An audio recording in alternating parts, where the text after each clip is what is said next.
Muy bien, precisamente de eso vamos a estar hablando, acerca de las prácticas abusivas de los cobros. Y ya nos acompaña Carlos Artiga. Carlos, ¿cómo está? Bienvenido. ¿Cómo está? Un gusto, Ana Yancy. ¿Qué tal? Sabemos que este es su día de descanso. Estoy de vacaciones. Pero hizo ahí un ajuste para estar con nosotros y poder tocar este tema. Es que ya llevaba 2 martes sin venir por los Juegos Olímpicos, entonces ya era justo, ¿verdad? Estábamos consumidos ahí en la transmisión de los Juegos Olímpicos y ya más de 2 martes sin venir, no. Entonces, si bien es cierto, me he tomado estos días de vacación, de mi vacación anual, y me reintegro el lunes a las actividades normales del canal, pero no quería dejar pasar otro martes más sin venir y acompañarlas y platicar con todos los amigos. Y este tema había quedado, ¿verdad? Pendiente todavía. Teníamos algunas preguntas en los temas anteriores que se había tocado esta, ¿verdad? Las prácticas abusivas al momento del cobro. Hablemos justamente de eso, Carlos, y tal vez después podemos dar algunos ejemplos para que la gente diga, yo pensé que esto era legal y no es así. Y qué pueden hacer también y sobre qué situaciones me gustaría cerrar, con qué situaciones se debe tener extremo cuidado, ¿verdad? Para que no los vayan a sorprender, para que no se dejen engañar por gestiones de cobro que son eso justo, engañosas. Pero bien, partamos de algo, Ana Yancy y Dani y amigos televidentes. Es lo primerito, uno está en la obligación de pagar sus obligaciones. Partamos de eso, ¿verdad? Si uno adquiere un compromiso con un banco, con una tarjeta de crédito, un préstamo, con una cooperativa, con una asociación, etcétera, etcétera, uno está en la obligación de pagarlo y uno se compromete y uno empeña su palabra y su compromiso va en un documento que seguramente le han hecho firmar a usted que nos está viendo, que puede ser una escritura, que puede ser una letra de cambio, que puede ser un pagaré, que puede ser un contrato, etcétera. Entonces, en un principio, uno está obligado a pagar. En segundo lugar, cuando tú incurrís en mora, es decir, cuando llega la fecha de pago a la que te has comprometido a hacer un abono a tu deuda y no pagas, en ese momento, depende de lo que diga el contrato, le van a nacer muchos derechos al acreedor, que es quien te prestó el dinero. Número uno, incluso puede ser dar por finalizado el contrato, si así lo dice alguna cláusula del contrato, y cobrar el monto total de la deuda. Pero eso raras veces pasa, ¿verdad? Porque lo que se espera es que se honre, que se vaya pagando, que se vaya saliendo. Ese es el momento en el que comienza la gestión de cobro. Y vamos a diferenciar 2 cobros. El cobro extrajudicial, que es del que estamos hablando, que son las prácticas abusivas de cobro, o el cobro judicial. El cobro judicial es cuando tú ya vas a un juzgado, interpones una demanda e inicias un proceso de embargo, como se le conoce el que se da en el juicio ejecutivo, ¿verdad? Pero esto es ya el paso final, digamos, cuando han intentado las gestiones de cobro administrativas, llamadas telefónicas, cartas, etcétera, y han fracasado y no logras de alguna manera un cobro, entonces tenés que ir a los juzgados a un embargo. Pero las gestiones abusivas de cobro no se dan en el proceso judicial, se dan antes de eso. ¿Cuándo? Cuando el banco o la institución financiera encomienda usualmente a un agente, a otra empresa, a una compañía que se dedican exclusivamente a realizar cobros, que son quienes te están llamando por teléfono, lo cual es válido, te pueden llamar. Lo que la ley prohíbe es que esas gestiones sean abusivas.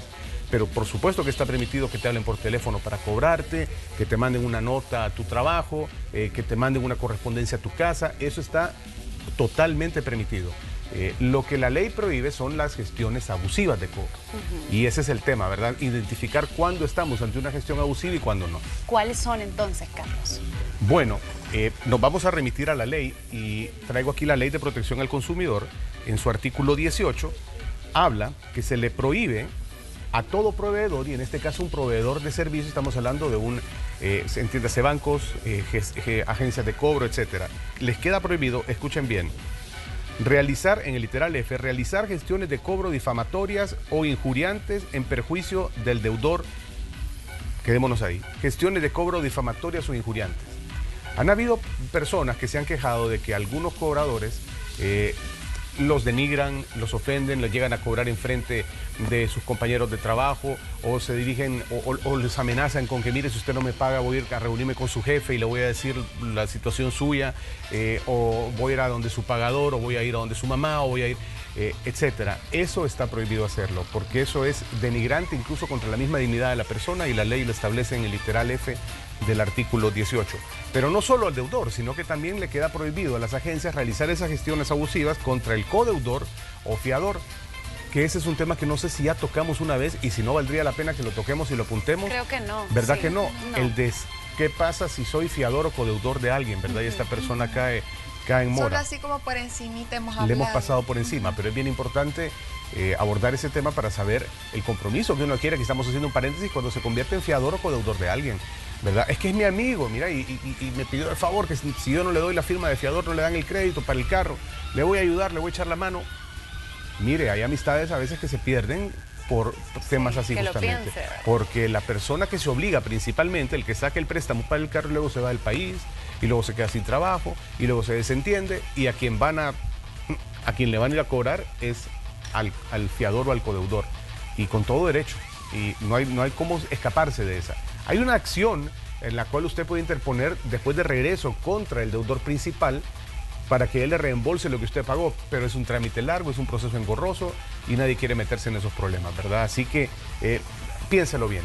Lo dejamos en paréntesis, ¿les parece? Lo del fiador y lo del codeudor. Sí. Entonces está prohibido ir a cobrar también de manera denigrante e injuriante a los codeudores, a los fiadores, al deudor principal, dice, o a sus familiares. Dice que queda prohibido también utilizar medidas de coacción física o moral para tales efectos. Coaccionar moralmente, amenazar. He oído amenazas. Amenazar como que voy a llegar a tu casa y te voy a quitar toda la cama de tus hijos, el televisor. Exactamente, Ana Yancy. Exactamente. Y eso hay que tener mucho cuidado, porque entonces estas agencias de cobro, algunas, no todas, algunas son muy profesionales, pero algunas se valen del truco. Mire, usted ya debe y ya tenemos en proceso el embargo, así que va a llegar nuestro abogado a quitarle el televisor, a quitarle la refri para cobrarnos y demás. Eso no se puede hacer. Y realmente llegan. He conocido casos de personas a las que les llegan a quitar sus cosas y luego terminan en la DPC. Porque ahí es donde tienen que ir, a protección al consumidor, a la Defensoría del Consumidor, para denunciar estas gestiones y que no se sigan dando. Es cierto, las personas a veces incurren en mora y dejan de pagar por X cantidad de factores. Siempre he pensado, no es porque no quieran pagar, es porque no pueden, es porque se les ha enfermado un pariente, han tenido que gastar más de lo normal tal vez en un medicamento, es porque han tenido un problema en el trabajo y se han quedado sin empleo, es porque han surgido algún tipo de emergencia. Entonces los pocos recursos que tienen los van a ir administrando y ir sacando algunos pagos, pero la deuda a veces va quedando ahí, ¿verdad? Rezagada. Y hay acreedores que no aceptan planes de pago también, ¿verdad? Porque he conocido deudores que llegan y dicen, miren, ya no le puedo pagar la cuota de $100 a la que me comprometí, le puedo pagar 25 y extiéndame el plazo. Esa capacidad, eso es una muestra de buena voluntad en primer lugar, ¿verdad? Del deudor que quiere pagar.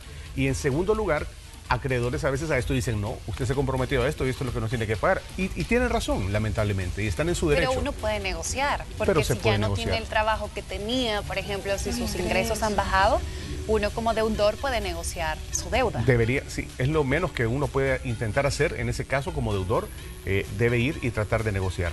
Entonces, fíjense, habla de coacción moral, que está prohibido coaccionar moralmente, y también dice, atención a esto, así como publicar por cualquier medio de comunicación nombres, datos personales o fotografías de personas naturales o jurídicas por incumplimiento de sus obligaciones crediticias. ¿Se acuerdan ustedes que en los periódicos antes sacaba una empresa a las personas, fulanito de tal, sutanito, menganito, con DU y tal, y una lista como de 20 cristianos, se les pide acercarse a las oficinas de no sé dónde a solventar deudas pendientes? ¿Se imaginan qué denigrante era eso para las personas que de por sí estaban pasando un mal momento, atravesando un mal momento probablemente, y todavía los exhiban? Esas prácticas abusivas de cobro que todavía yo creo que ustedes las alcanzaron a ver en algún periódico o en algunos lugares, están ya prohibidas por la ley, expresamente lo prohíbe este artículo. ¿Qué sucede, Carlos, cuando digamos yo pido un préstamo y dejo, por ejemplo, mi carro? O sea, como que si yo no logro pagar ese préstamo, pues el carro es de la entidad que me prestó. En ese caso sí sería correcto, o digamos, dejo los muebles de mi casa si los aceptan, o la televisor o los electrodomésticos. En ese caso sí estaría correcto que la entidad llegue y me quite el carro que yo dejé como una prenda, se podría decir. Y usualmente es una prenda con desplazamiento, como se le llama esa figura, porque es una garantía. Ahora, una garantía. Sí puede suceder, es una especie de garantía. Las garantías son prendarias o hipotecarias. Uno de los dos tipos, algunos de los tipos de garantías son estas. En este caso, el banco no puede llegar a quitarte el carro. El carro es tuyo. Si quiere ejecutar la prenda, tiene que denunciarte y tiene que iniciar un juicio ejecutivo a donde el ejecutor de embargo le va a caer a la prenda. pero no es el abogado del banco, no es el abogado de la gestora de cobros la que va a llegar. Te tienen que enseñar, y eso lo platicaba y lo conversaba ayer con una persona de protección al consumidor que estuvo conmigo en Leyes y Música en la radio, y sí, el banco tiene su prenda y la puede ejecutar, pero para eso debe seguir el proceso legal. Y el proceso legal es iniciar un juicio ejecutivo. Un juez de lo civil y mercantil debe nombrar un ejecutor de embargos. Este juez ejecutor de embargos está regido también por la ley y va a llegar siguiendo un procedimiento con un documento que se llama decreto de embargo, que es lo que se le notifica al deudor, porque al deudor no se le está notificando antes. Mire, lo van a embargar, ¿verdad? Porque lo pone sobre aviso. El proceso legal es así, te avisan cuando ya está el decreto de embargo. Y llega el ejecutor de embargo con esto a ejecutar el embargo. Y ejecutar el embargo quiere decir, bueno, a quedarse con el vehículo, a irlo a guardar. El ejecutor de embargo nombra un depositario, se llama, la persona a quien se le entregan en depósito los bienes que se han embargado. No se le han despojado todavía, se le han embargado, quedan ahí para mientras, porque si luego tú resolves tu situación y logras pagar, se te devuelven a ti. El depositario está en la obligación de devolver. Muy bien. Carlos, tenemos consultas a través de nuestro WhatsApp. Si usted tiene, hágala. 75 35 12. A mí siempre se me olvida el WhatsApp. No, digo, me lo voy a aprender y siempre se me olvida. Comenzamos con el más bajito, 72 75 35 12. Y ya tenemos consultas y Pame nos cuenta.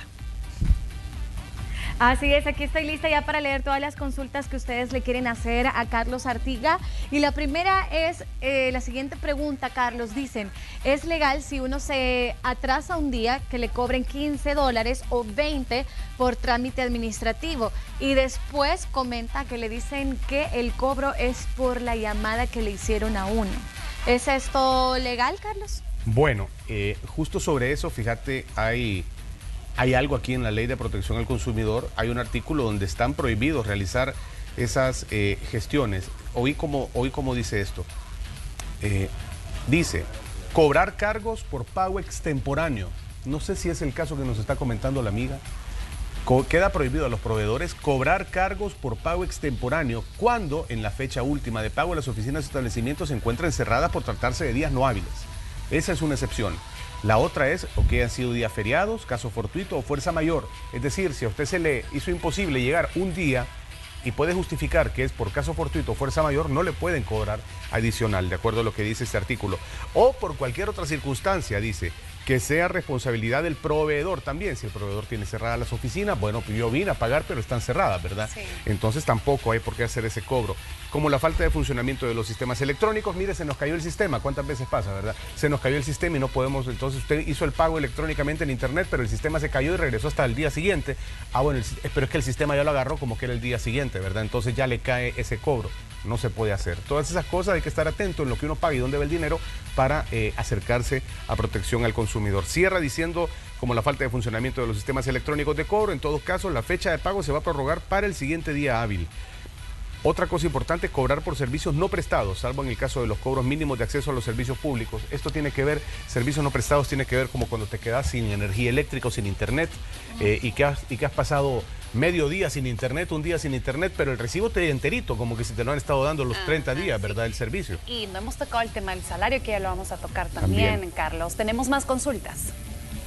Así dice, hola, muy buenos días, y en el caso que la empresa no cumpla, ¿qué puedo hacer? Dice, yo terminé de pagar unos lotes con la empresa, y ahí la menciona, y hace 5 años terminé de pagarlos, ya casi 6, y hasta la fecha no me entregan las escrituras. Les agradecería su opinión. Sí, si ya terminó de pagar y tiene los recibos de pago, yo lo que le recomendaría es, número uno, vuelve a intentar ir a la empresa, ¿verdad? A mostrar que usted ya terminó de pagar. Dirija por escrito su petición, que es otra cosa que siempre recomendamos. Las peticiones por escrito, si llevan su firma autenticada por un notario, mejor aún, porque eso le da más formalidad a su escrito. Y diríjalo así, porque la misma Constitución dice que toda autoridad, en este caso, si lo va a hacer a una autoridad, una empresa, o toda persona tiene derecho a dirigir sus peticiones por escrito. Y están las autoridades en la obligación de responder. En este caso estamos hablando de una entidad particular, de una entidad privada, de una empresa, pero también para que quede constancia de que usted por escrito le ha preguntado. Si no le responden, entonces acérquese con la copia de esa carta que usted mandó y con los recibos de pago a protección al consumidor, es lo que le podría recomendar para que ellos le resuelvan. ¿Hay más consultas también? Dice también, buenos días, yo tuve una situación de atraso con un banco, llegué a un acuerdo de pago y fui a pagar el monto acordado. Ya pasó un mes y me dicen que aún no me pueden extender el finiquito de pago. ¿Y en cuánto tiempo debe DICOM dejar limpio mi récord crediticio? Bien, aquí hay dos temas. Uno, el famoso finiquito. El finiquito, fíjense que los bancos a veces tienen la costumbre de que, ¿se acuerda? Cuando usted firmó ese documento, le han de haber hecho firmar una cantidad de documentos, pasando por seguros, pagarés, contrato de préstamo, etcétera. Pero al final, cuando usted ha terminado de pagar, raras veces le devuelven todos esos documentos y uno debe exigirlos. Lo que le devuelven es un finiquito. Bueno, el finiquito lo que le sirve a ustedes para respaldar que ya no tiene ninguna obligación por X crédito con X banco. Usualmente los bancos toman entre 1 mes y 2 meses en darlo después de que la deuda ha sido cancelada en su totalidad. Es una práctica bancaria, no le veo problema, nada más esté pendiente y no deje que pase más tiempo. Okay, también dice, buenos días, yo como muchas personas más salimos afectados con préstamo en banco, dice, porque ellos siempre cobraron durante la pandemia, exigían cobros y después de lo de la pandemia, bueno, después de la cuarentena, seguimos en pandemia, los aplicaron los descuentos que había afectado, dice la pandemia, son bien injustos, comenta. Bueno, ahí nuevamente la recomendación es, recuerde que había una, ¿cómo le llamaron a esto? Que se prorrogaron los pagos se hicieron diferidos, los pagos de cuotas de tarjetas, los bancos lo anunciaron, hubo algunos bancos que dijeron no vamos a cobrar pago mínimo en este mes, en este y otro mes, que fueron 3 meses. 3 meses, sí. 3 meses, mientras duró la cuarentena, como bien dice Pame, porque la gente no podía salir. Así que revise nada más que le hayan, lo que esté pagando sea lo que corresponde al pago que se le difirió a usted. Es decir, si tenía que pagar $10 mensuales y le difirieron 3 meses, usted quedó debiendo $30. Esos $30 los han de haber partido, dependerá del banco, en X cantidad de meses y ahí los tiene que ir viendo usted en su estado de cuenta. Es bien importante revisar los estados de cuenta también, ¿verdad? Porque ahí es donde va detallado todo. Sí. ¿Hay más consultas, Pame? Aquí preguntan si se puede quedar claro, Carlos, qué horarios son los permitidos para cobrar. Buena pregunta. La misma ley da la respuesta a esto, porque estamos hablando de prácticas abusivas de cobro. Sí. Había veces que personas comentaban que los cobradores de las agencias, todos sabemos los nombres, pero no los voy a mencionar evidentemente, pero hay unas muy famosas, estas mismas que publicaban los nombres de los deudores en los periódicos, que de repente el teléfono en la casa, usted estaba dormida a medianoche o a la 1 de la mañana y sonaba el teléfono. Y uno, ¿qué pasó? Si alguien, si alguien le habla a la 1 de la mañana, 1 a las 2 de la mañana, ¿qué emergencia pasó? Piensa ¿verdad? lo peor. Piensa lo peor. Buenas, mira, le queremos recordar el pago de su... Hombre, ay, no. De veras, y entonces esto comenzó a suceder y las personas comenzaron a denunciar esto a tal grado que llegó a una iniciativa de ley y que terminó aprobándose en una de las reformas que ha tenido ese artículo. O que estabas tú el domingo en tu casa con tu familia y de repente a las 4 de la tarde, tocando la puerta, mire, le venimos a recordar del pago que tiene. Entonces, atendiendo a la pregunta, dice la ley, queda prohibido a los proveedores, atención, realizar gestiones de cobro con fines comerciales, así como cobros al deudor, fiador, familias, etcétera, fuera de días y horas hábiles.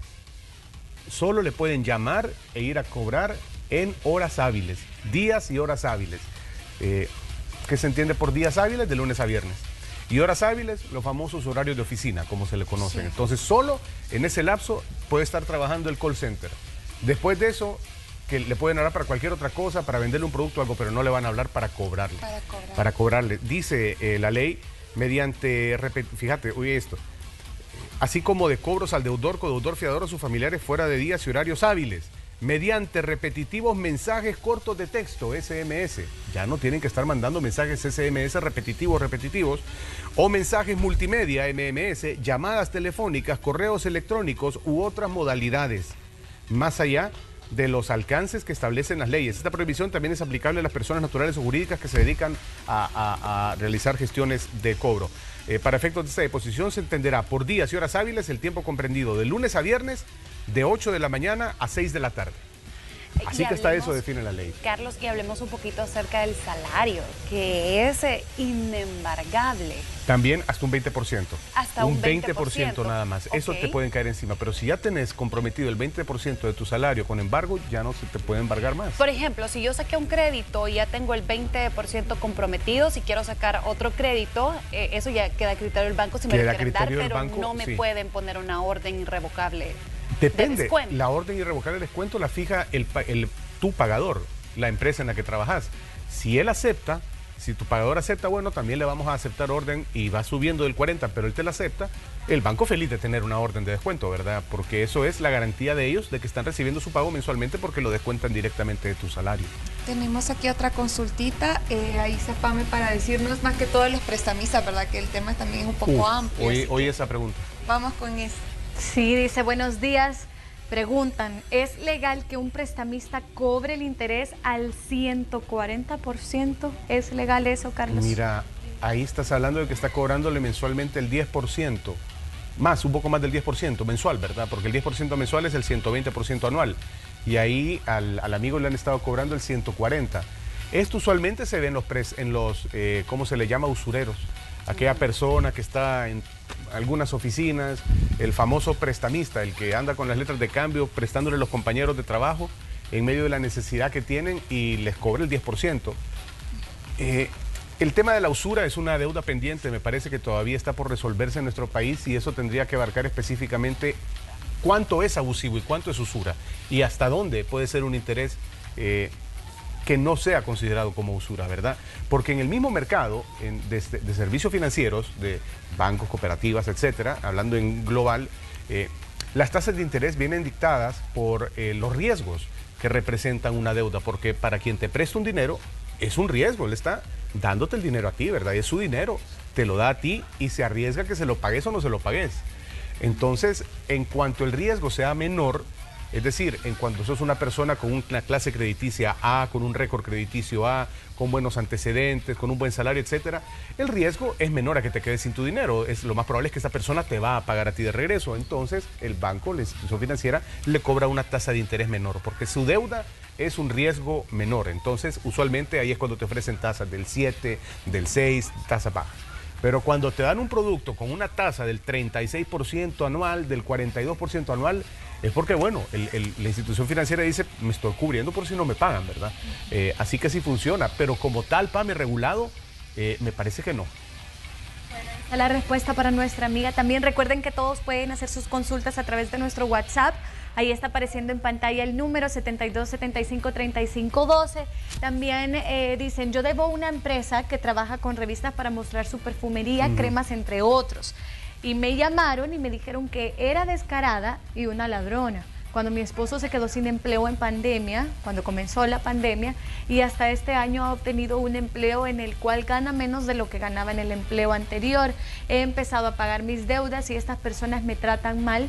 ¿Dónde podría ir, dice, para solventar este problema? Gracias. Bueno, usted, amiga, fíjate bien lo que dice. Me llamaron y me dijeron que era una descarada y una ladrona. Ladrona, sí. Palabras correctas. No puedes cobrar así. Y, no. es lo que dice la ley de protección al consumidor. Le recomiendo que vaya a la Defensoría al Consumidor e invoque el artículo 18, literal F, que está prohibido que los proveedores realicen gestiones de cobro difamatorias o injuriantes. Eso es difamatorio e injuriante. Estaría bien, Carlos, grabar de repente la llamada, ¿verdad? También, para tener la prueba. También.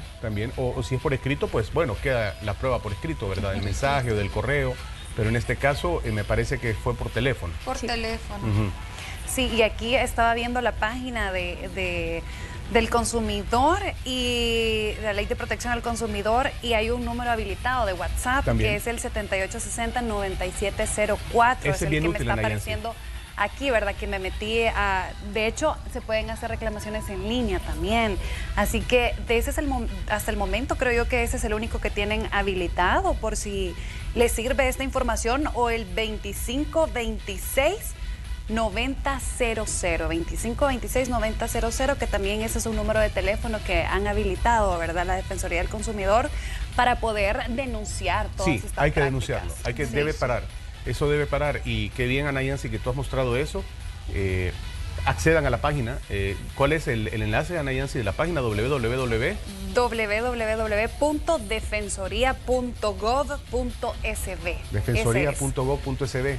Es una dependencia del gobierno central y la Defensoría está para eso, para evitar que estas prácticas se den. Yo ayer, te repito, platicaba con alguien de la Defensoría en Leyes y Música en la radio y han habilitado diferentes medios para que las personas, porque son muchas, se puedan poner en contacto. WhatsApp, el teléfono, en línea, teléfono. En línea, sí. Denuncie.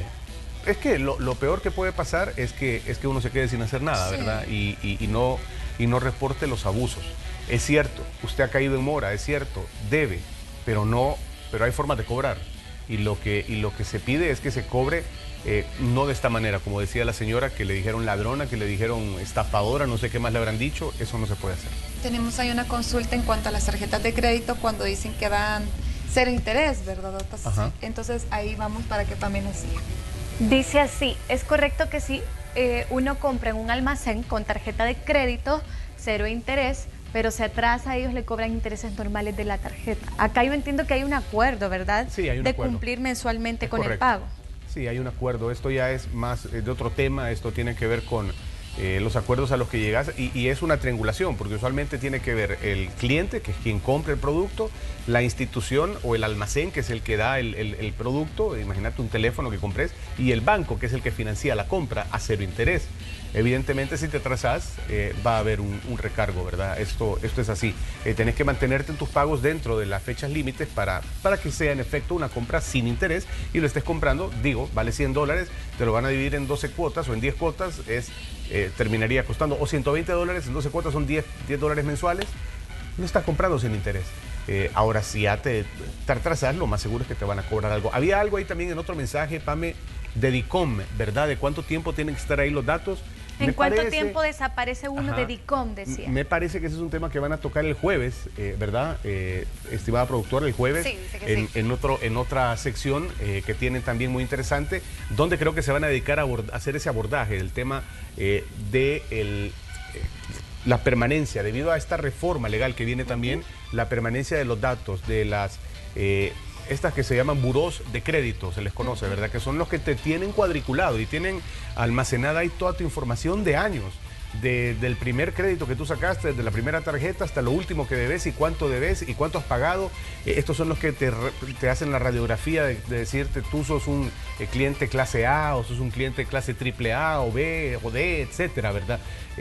Esa información, que es personalísima, es lo que ahora los diputados están buscando, me parece muy acertadamente, que no esté perennemente a disposición y en poder de X o Y personas, ¿verdad? Porque luego eso es peligroso. La ley protege mucho la privacidad. Aquí habla también bastante la ley de protección al consumidor de que cuando te llegan a cobrar, por ejemplo, en una nota a tu casa, ya no se puede hacer aquella práctica de que, mire, es que llegué, toqué y no había nadie, entonces se lo voy a dejar con el vecino y le tocan la puerta a tu vecino y le dejan al vecino una hoja donde sale lo que debes, cuánto tenés de estar debiendo, etcétera, y tu vecino lo firma y después la pena que llegas a la casa y tu vecino, mire, mi Daniel, aquí le vinieron a dejar esto, se lo dejaron conmigo, entonces, o se lo dejan con el vigilante, eso tampoco se puede hacer ya. Esas son gestiones de cobro abusivas y ese era el tema que le decía a nuestra productora, a Melissa, que quería tocar y diferenciarlo con lo que van a hablar el jueves, que el jueves me parece va a ser el tema de el buró crediticio, ¿verdad? Lo de DICOM, qué información pueden guardar. Se entrelazan los temas, están pegados, seguramente van a hablar mucho de esto el jueves también, pero yo le quería dar el abordaje desde el punto de vista legal, desde el punto de vista de la ley de protección al consumidor. Muy bien, vamos con nuestra última consulta. Bueno. Esto está bien difícil, mire Carlos, ya de manera legal tal vez le puede ayudar a usted qué puede hacer esta persona porque un prestamista particular le cobró muchos intereses, dice que le prestó $150, ya le dio 450 y todavía le está diciendo que le debe $400 más, dice. Es decir, que en total va a pagar 850 de 150 que le prestó. ¿Qué puede hacer? ¿Qué? Le salió carísimo. Le salió carísimo y quién sabe cuánto interés le cobraron. Mire, en primer lugar, si lo único que usted tiene o lo único que ha firmado es una letra de cambio, pero tiene... Además, porque muchas veces con estos prestamistas lo único no se formaliza nada por escrito en contrato, sino nada más se dan letras de cambio. Y este prestamista es una letra por 150 y usted ya pagó eso y tiene recibos, espero que haya pedido recibos cuando hizo los pagos. entonces usted perfectamente puede decirle que le devuelva su letra porque usted ya canceló la obligación. Ahora, si acordaron un interés lesivo y lo hicieron por escrito y existe un contrato, sería de que usted revise si en realidad esas cifras que está mencionándole la persona que le prestó están de acuerdo a las cláusulas que estipularon en el contrato. Pero aquí no sabemos si ha habido contrato verbal, si ha habido contrato por escrito, si ha habido nada más la firma de un título valor, como son las letras de cambio, si es un pagaré lo que ha firmado, que puede ser también diferente.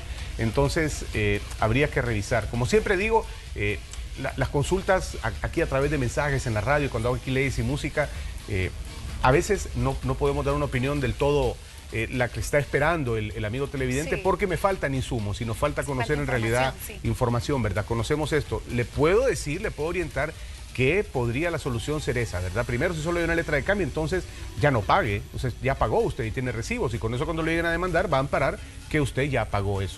Ya pagó, ¿para qué le va a seguir pagando más? Ahora, si debe todavía, por el tema de intereses pactados en un contrato, revise y verifique que sea así. Perfecto. Carlos, muchísimas gracias. A ustedes, gracias por ayudarnos siempre a desarrollar este tema de las prácticas abusivas de los cobros. Recuerde que puede contactar a Carlos Artiga a través del 7947-4040. 4040, ese WhatsApp. es el número de WhatsApp y @artigalegal. Y no está de más, ¿verdad?, recordarles acerca de la Defensoría del Consumidor también, que pueden marcar al 7860-9704, o si no, puede también llamar al número 2526-9000 o hacerlo en línea, ¿verdad? También. Porque también tienen esa opción de hacerlo en línea. Carlos, mil gracias. Gracias A ustedes, Carlos. gracias Dani, gracias Ana Yancy, gracias Pame, y denuncien. No se queden con eso, denuncien. Hay que hacer funcionar los aparatos del Estado que están a disposición de usted y que trabajan para ustedes. Muchísimas gracias, Carlos, y de verdad qué buen tema que hemos tocado, ¿verdad? Tuvimos bastantes consultas, también ahí está el número de Carlos por si a usted se le quedó algo ahí, también puede escribirle. Con todo gusto. Muchas gracias, Carlos. ustedes. Con eso vamos a continuar con más en Hola.